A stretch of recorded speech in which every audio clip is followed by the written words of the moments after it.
Hey guys, the wait is finally over, and the Devil May Cry Peak of Combat Open Beta is finally here. Before we get into it, it's very important for you to know the Open Beta is currently only available on Android devices and will run for about 5 weeks. During the beta Q&A stream, viewers asked about when an Open Beta would come to iOS devices, and it was revealed that an iOS Open Beta would not be arriving right now, since they had already gotten the necessary data during the closed iOS beta back in March. On top of that, it was revealed on the Peak of Combat Twitter that the player cap was being reached in certain regions, causing the download of the beta to be unavailable. As for if or when the beta will be reopened to anyone else still wanting to give it a try, remains to be seen. Before we begin, I just want to remind you that I stream on Twitch Mondays, Wednesdays, and Fridays, and am preparing for a debut stream on Kick. The links to those, as well as my social media, will be in the description. With that said, it's time for the video, so let's rock, baby.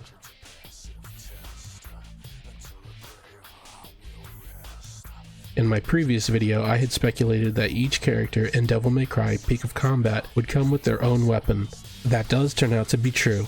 And accompanying that, each character will also have their own style ability, with different versions of the same character possessing their own weapon and style ability that they can use in combat. Another thing I had mentioned in my previous video was that the hidden record seals would be summoning tickets used to obtain characters on different character banners. This also turns out to be true, as the Q&A beta stream showed off a couple character banners that gave the option to use 1 hidden record seal for 1 summon, or 10 hidden record seals for a full 10 pool of summons. I'll go over that gacha system and more later on in the video.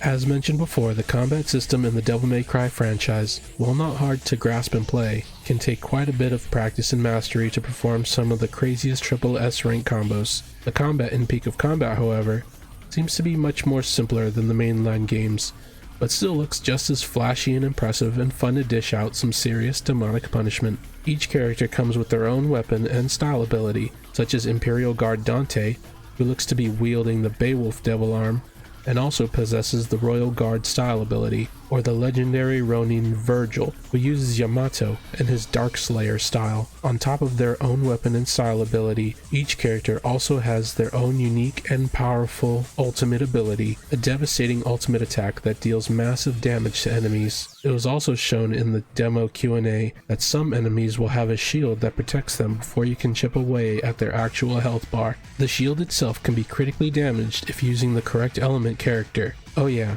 each character also can be one of 4 different elemental types, either physical type hunters, ice type hunters, fire type hunters, or electric type hunters. Certain elemental team builds will also provide buffs for your team depending on which elements you use on that specific team. You also are able to obtain cards, which is Peak of Combat's version of gear that you can equip to your character to give bonuses to, with additional bonuses granted if you have 2 pieces of the same equipment type assigned, or an even greater bonus if you have a full 4-piece set of the same equipment assigned to your character.